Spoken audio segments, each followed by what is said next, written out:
अध्याय 2 गीता का सार।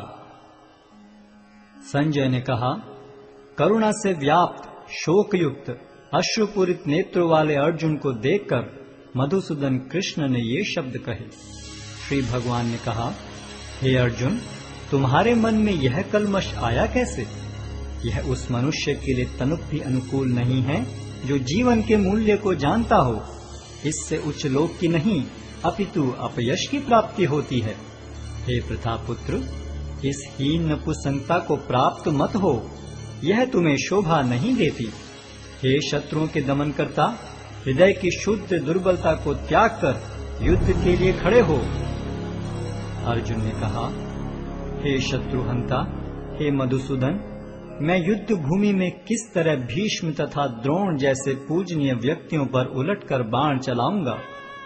ऐसे महापुरुषों को जो मेरे गुरु हैं, उन्हें मारकर जीने की अपेक्षा इस संसार में भीख मांगकर खाना अच्छा है।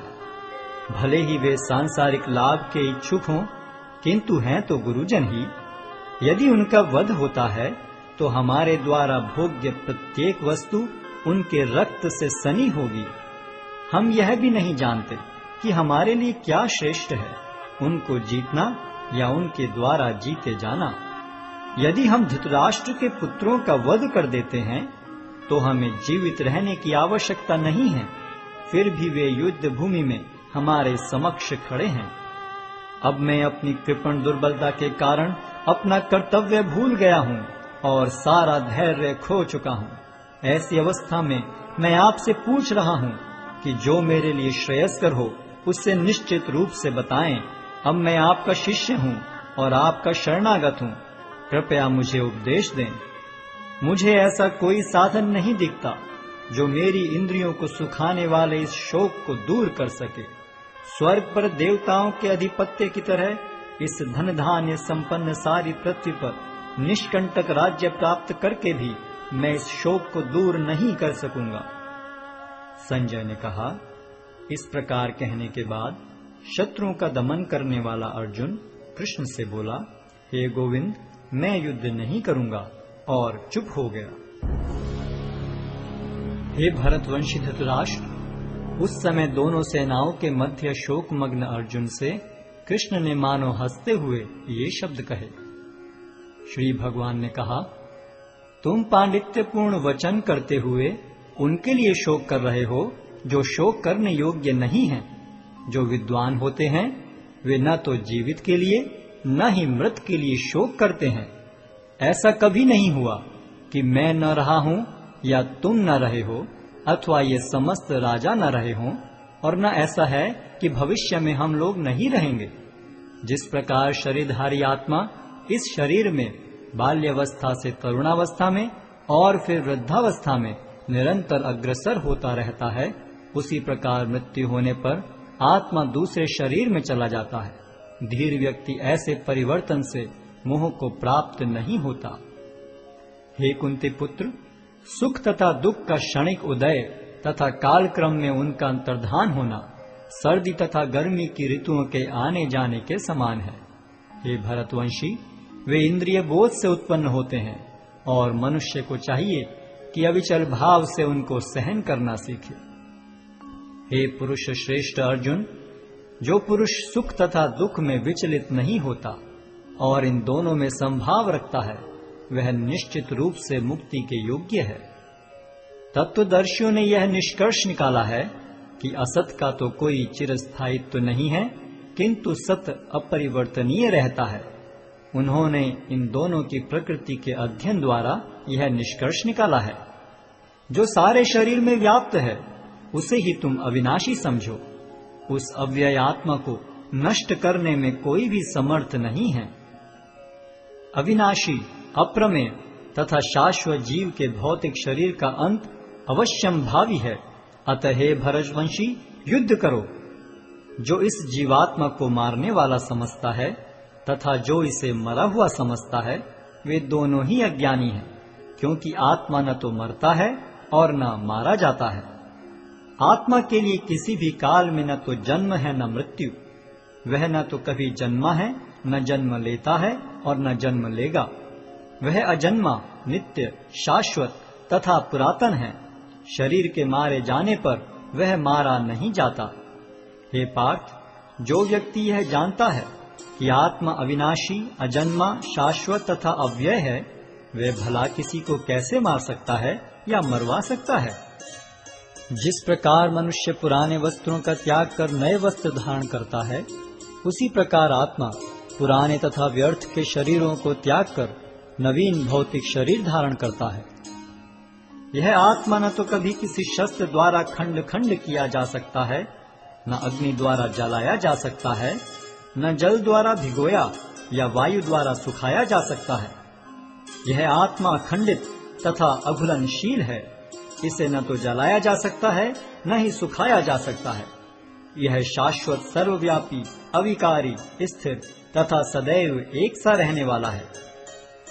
यह आत्मा अव्यक्त, अकल्पनीय तथा अपरिवर्तनीय कहा जाता है। यह जानकर तुम्हें शरीर के लिए शोक नहीं करना चाहिए। किंतु यदि तुम यह सोचते हो कि आत्मा अथवा जीवन का लक्षण सदा जन्म लेता है तथा सदा मरता है, तो भी हे महाबाहु, तुम्हारे शोक करने का कोई कारण नहीं है। जिसने जन्म लिया है उसकी मृत्यु निश्चित है और मृत्यु के पश्चात पुनर्जन्म भी निश्चित है। अतः अपने अपरिहार्य कर्तव्य पालन में तुम्हें शोक नहीं करना चाहिए। सारे जीव प्रारंभ में अव्यक्त रहते हैं, मध्य अवस्था में व्यक्त होते हैं और विनष्ट होने पर पुनः अव्यक्त हो जाते हैं। अतः शोक करने की क्या आवश्यकता है? कोई आत्मा को आश्चर्य से देखता है, कोई इसे आश्चर्य की तरह बताता है तथा कोई इसे आश्चर्य की तरह सुनता है, किंतु कोई कोई इसके विषय में सुनकर भी कुछ नहीं समझ पाते। हे भरतवंशी, शरीर में रहने वाले का कभी भी वध नहीं किया जा सकता। अतः तुम्हें किसी भी जीव के लिए शोक करने की आवश्यकता नहीं है। क्षत्रिय होने के नाते अपने विशिष्ट धर्म का विचार करते हुए तुम्हें जानना चाहिए कि धर्म के लिए युद्ध करने से बढ़कर तुम्हारे लिए अन्य कोई कार्य नहीं है। अतः तुम्हें संकोच करने की कोई आवश्यकता नहीं है। हे पार्थ, वे क्षत्रिय सुखी हैं जिन्हें ऐसे युद्ध के अवसर अपने आप प्राप्त होते हैं, जिससे उनके लिए स्वर्ग लोक के द्वार खुल जाते हैं। किंतु यदि तुम युद्ध करने के स्वधर्म को संपन्न नहीं करते, तो तुम्हें निश्चित रूप से अपने कर्तव्य की उपेक्षा करने का पाप लगेगा और तुम योद्धा के रूप में भी अपना यश खो दोगे। लोग सदैव तुम्हारे अपयश का वर्णन करेंगे और सम्मानित व्यक्ति के लिए अपयश तो मृत्यु से भी बढ़कर है। जिन जिन महान योद्धाओं ने तुम्हारे नाम तथा यश को सम्मान दिया है, वे सोचेंगे कि तुमने डर के मारे युद्ध भूमि छोड़ दी है और इस तरह वे तुम्हें तुच्छ मानेंगे। तुम्हारे शत्रु अनेक प्रकार के कटु शब्दों से तुम्हारा वर्णन करेंगे और तुम्हारी सामर्थ्य का उपहास करेंगे। तुम्हारे लिए इससे दुखदाई और क्या हो सकता है? हे कुंती पुत्र, तुम यदि युद्ध में मारे जाओगे तो स्वर्ग प्राप्त करोगे, या यदि तुम जीत जाओगे तो पृथ्वी के साम्राज्य का भोग करोगे। अतः दृढ़ संकल्प करके खड़े हो और युद्ध करो। तुम सुख या दुख, हानि या लाभ, विजय या पराजय का विचार किए बिना युद्ध के लिए युद्ध करो। ऐसा करने पर तुम्हें कोई पाप नहीं लगेगा। यहाँ मैंने वैश्लेषिक अध्ययन द्वारा इस ज्ञान का वर्णन किया है। अब निष्काम भाव से कर्म करना बता रहा हूँ, उसे सुनो। हे प्रतापपुत्र, तुम यदि ऐसे ज्ञान से कर्म करोगे तो तुम कर्मों के बंधन से अपने को मुक्त कर सकते हो। इस प्रयास में न तो हानि होती है न ही ह्रास, अपितु इस पथ पर की गई अल्प प्रगति भी महान भय से रक्षा कर सकती है। जो इस मार्ग पर चलते हैं वे प्रयोजन में दृढ़ रहते हैं और उनका लक्ष्य भी एक होता है। हे कुरुनंदन, जो दृढ़ प्रतिज्ञ नहीं है उनकी बुद्धि अनेक शाखाओं में विभक्त रहती है। अल्पज्ञानी मनुष्य वेदों के उन अलंकारिक शब्दों के प्रति अत्यधिक आसक्त रहते हैं जो स्वर्ग की प्राप्ति, अच्छे जन्म, शक्ति इत्यादि के लिए विविध सकाम कर्म करने की संस्तुति करते हैं। इंद्रिय तृप्ति तथा ऐश्वर्य में जीवन की अभिलाषा के कारण वे कहते हैं कि इससे बढ़कर और कुछ नहीं है। जो लोग इंद्रिय भोग तथा भौतिक ऐश्वर्य के प्रति अत्यधिक आसक्त होने से ऐसी वस्तुओं से मोहग्रस्त हो जाते हैं, उनके मनों में भगवान के प्रति भक्ति का दृढ़ निश्चय नहीं होता। वेदों में मुख्यतया प्रकृति के तीनों गुणों का वर्णन हुआ है। हे अर्जुन, इन तीनों गुणों से ऊपर उठो, समस्त द्वैतों और लाभ तथा सुरक्षा की सारी चिंताओं से मुक्त होकर आत्मपरायण बनो। एक छोटे से कूप का सारा कार्य एक विशाल जलाशय से तुरंत पूरा हो जाता है। इसी प्रकार वेदों के आंतरिक तात्पर्य जानने वाले को उनके सारे प्रयोजन सिद्ध हो जाते हैं। तुम्हें अपना कर्म करने का अधिकार है, किंतु कर्म के फलों के तुम अधिकारी नहीं हो। तुम न तो कभी अपने आप को अपने कर्मों के फलों का कारण मानो, न ही कर्म न करने में कभी आसक्त हो।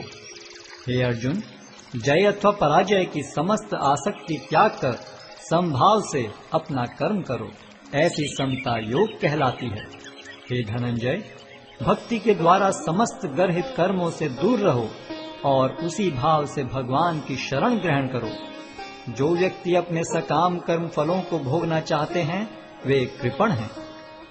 भक्ति में संलग्न मनुष्य इस जीवन में ही अच्छे तथा बुरे कार्यों से अपने को मुक्त कर लेता है।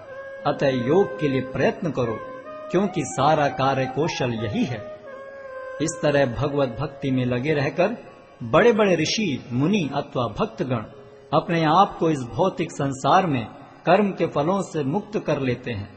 इस प्रकार वे जन्म मृत्यु के चक्र से छूट जाते हैं और भगवान के पास जाकर उस अवस्था को प्राप्त करते हैं जो समस्त दुखों से परे है।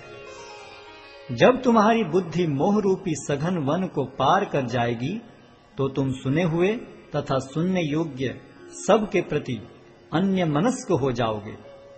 जब तुम्हारा मन वेदों की अलंकारमयी भाषा से विचलित न हो और वह आत्म साक्षात्कार की समाधि में स्थिर हो जाए, तब तुम्हें दिव्य चेतना प्राप्त हो जाएगी। अर्जुन ने कहा, हे कृष्ण, अध्यात्म में लीन चेतना वाले व्यक्ति के क्या लक्षण हैं? वह कैसे बोलता है तथा उसकी भाषा क्या है? वह किस तरह बैठता और चलता है? श्री भगवान ने कहा, हे पार्थ, जब मनुष्य मनोधर्म से उत्पन्न होने वाली इंद्रिय तृप्ति की समस्त कामनाओं का परित्याग कर देता है और जब इस तरह से विशुद्ध हुआ उसका मन आत्मा में संतोष प्राप्त करता है, तो वह विशुद्ध दिव्य चेतना को प्राप्त स्थित प्रज्ञ कहा जाता है, जो त्रय तापों के होने पर भी मन में विचलित नहीं होता अथवा सुख में प्रसन्न नहीं होता और जो आसक्ति, भय तथा क्रोध से मुक्त है, वह स्थिर मन वाला मुनि कहलाता है। इस भौतिक जगत में जो व्यक्ति न तो शुभ की प्राप्ति से हर्षित होता है और न अशुभ के प्राप्त होने पर उससे घृणा करता है, वह पूर्ण ज्ञान में स्थिर होता है। जिस प्रकार कछुआ अपने अंगों को संकुचित करके खोल के भीतर कर लेता है, उसी तरह जो मनुष्य अपनी इंद्रियों को इंद्रिय विषयों से खींच लेता है, वह पूर्ण चेतना में दृढ़ता पूर्वक स्थिर होता है। देहधारी जीव इंद्रिय भोग से भले ही निवृत्त हो जाए, पर उसमें इंद्रिय भोगों की इच्छा बनी रहती है। लेकिन उत्तम रस के अनुभव होने से ऐसे कार्यों को बंद करने पर वह भक्ति में स्थिर हो जाता है। हे अर्जुन, इंद्रियां इतनी प्रबल तथा वेगवान हैं कि वे उस विवेकी पुरुष के मन को भी बलपूर्वक हर लेती हैं, जो उन्हें वश में करने का प्रयत्न करता है। जो इंद्रियों को पूर्णतया वश में रखते हुए इंद्रिय संयम करता है और अपनी चेतना को मुझ में स्थिर कर देता है, वह मनुष्य स्थिर बुद्धि कहलाता है। इंद्रिय विषयों का चिंतन करते हुए मनुष्य की उनमें आसक्ति उत्पन्न हो जाती है और ऐसी आसक्ति से काम उत्पन्न होता है और फिर काम से क्रोध प्रकट होता है। क्रोध से पूर्ण मोह उत्पन्न होता है और मोह से स्मरण शक्ति का विभ्रम हो जाता है। जब स्मरण शक्ति भ्रमित हो जाती है तो बुद्धि नष्ट हो जाती है और बुद्धि नष्ट होने पर मनुष्य भवकूप में पुनः गिर जाता है। किंतु समस्त राग तथा द्वेष से मुक्त एवं अपनी इंद्रियों को संयम द्वारा वश में करने में समर्थ व्यक्ति भगवान की पूर्ण कृपा प्राप्त कर सकता है। इस प्रकार से कृष्ण भावनामृत में तुष्ट व्यक्ति के लिए संसार के तीनों ताप नष्ट हो जाते हैं और ऐसी तुष्ट चेतना होने पर उसकी बुद्धि शीघ्र ही स्थिर हो जाती है। जो कृष्ण भावनामृत में परमेश्वर से संबंधित नहीं है, उनकी न तो बुद्धि दिव्य होती है और न ही मन स्थिर होता है। जिसके बिना शांति की कोई संभावना नहीं है, शांति के बिना सुख हो भी कैसे सकता है। जिस प्रकार पानी में तैरती नाव को प्रचंड वायु दूर बहा ले जाती है, उसी प्रकार विचरणशील इंद्रियों में से कोई एक जिस पर मन निरंतर लगा रहता है, मनुष्य की बुद्धि को हर लेती है। अतः हे महाबाहु, जिस पुरुष की इंद्रियां अपने अपने विषयों से सब प्रकार से विरत होकर उसके वश में है, उसी की बुद्धि निस्संदेह स्थिर है। जो सब जीवों के लिए रात्रि है, वह आत्म संयमी के जागने का समय है, और जो समस्त जीवों के जागने का समय है, वह आत्म निरीक्षक मुनि के लिए रात्रि है। जो पुरुष समुद्र में निरंतर प्रवेश करती रहने वाली नदियों के समान इच्छाओं के निरंतर प्रवाह से विचलित नहीं होता और जो सदैव स्थिर रहता है, वही शांति प्राप्त कर सकता है, वह नहीं जो ऐसी इच्छाओं को तुष्ट करने की चेष्टा करता हो। जिस व्यक्ति ने इंद्रिय तृप्ति की समस्त इच्छाओं का परित्याग कर दिया है, जो इच्छाओं से रहित रहता है और